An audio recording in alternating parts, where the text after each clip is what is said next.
Bermain lepas tanpa beban, penuh senyuman dan gelak tawa, indahnya kehidupan.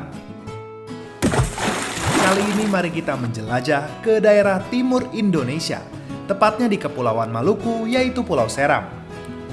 Tapi bukan berarti penduduk di sini suka marah-marah ya. Itu geram bro, bukan seram. Orang Maluku sendiri menyebut Pulau Seram dengan sebutan Nusa Ina, yang artinya pulau ibu atau tempat asal dari semua orang Maluku. Hal itu dikarenakan di pulau yang indah dan mempesona ini ditinggali oleh suku Alifuru. Alif artinya pertama dan Furu artinya orang. Alifuru dipercaya sebagai suku nenek moyang dari semua orang Maluku dan telah tinggal di Pulau Seram sejak zaman kuno, bahkan ribuan tahun yang lalu. Wow, ahoy boy boy! Suku ini sangatlah dihormati oleh masyarakat Maluku dan sampai saat ini merupakan salah satu suku pedalaman di Indonesia yang memilih untuk tidak terlalu banyak berinteraksi dengan modernisasi dan tetap hidup dengan alami di pedalaman Pulau Seram. Sebagian besar dari suku Alifuru pergi berburu atau bekerja di ladang untuk keperluan pangan sehari-harinya.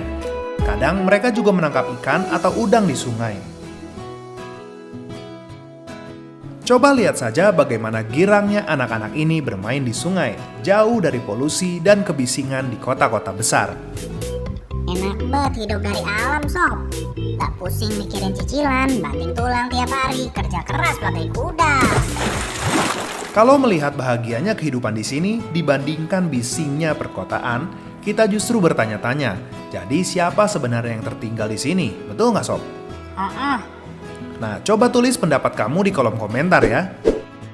Jauh sebelum suku Alifuru bersentuhan dengan pandangan agama modern, mereka telah memiliki sistem kepercayaan kepada Tuhan yang mereka sebut Upu Lailai Olanite Takule, yang artinya penguasa langit dan bumi. Nah teman-teman, suku Alifuru ini punya filosofi yang dalam di dalam kehidupannya, yaitu Esa Tanah, Esa Lala, dan Esa Aman, yang artinya hubungan yang harmoni antara manusia dengan Tuhan, manusia dengan manusia, serta manusia dengan alam. Filosofi yang dalam inilah yang bikin suku Alifuru selalu dalam keadaan harmoni dan hidup tanpa beban. Itu juga sebabnya suku ini sangat menjaga alam yang sangat mereka cintai. Lihatlah bagaimana kerennya, indahnya alam Nusantara ini. Para pria dari suku Alifuru memiliki identitas diri yang unik, yaitu kain berwarna merah yang diikatkan di kepala yang disebut dengan kain berang. Kain ini adalah simbol kedewasaan dari seorang pria, yang biasanya mulai dipakai di usia akil balik, yaitu umur 15-17 tahun, untuk kemudian digunakan seumur hidupnya.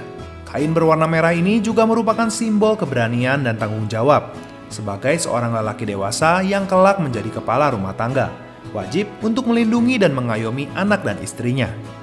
Suku Alifuru memiliki rumah adat yang unik yang disebut baileo. Rumah berkonsep rumah panggung ini terbuat dari kayu, dan di era modern ini sering digunakan sebagai balai desa. Rumah baileo ini memiliki lantai yang tersusun tanpa menggunakan paku. Dan hebatnya, lantainya tidak menghasilkan bunyi berderit sama sekali ketika diinjak, karena teknik kuncian pada kerangka lantai dari rumah ini. Wow, jenius sekali! Rumah adat ini sengaja dibuat luas agar warga desa bisa berkumpul dan bermusyawarah di sana. Di zaman dahulu, suku Alifuru mempertahankan wilayahnya dan ladangnya dengan cara berperang, dan bahkan menggunakan tengkorak manusia dari musuh-musuh sekitarnya untuk dijadikan fondasi di setiap tiang bangunan. Namun seiring waktu, suku Alifuru memilih untuk menyelesaikan segala sesuatunya dengan musyawarah dan menghindari perang. Tengkorak pun akhirnya diganti dengan tempurung kelapa.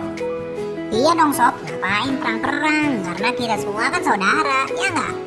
Itulah dia suku Alifuru dari Kepulauan Maluku dengan segala keunikan budayanya. Salam cinta Indonesia.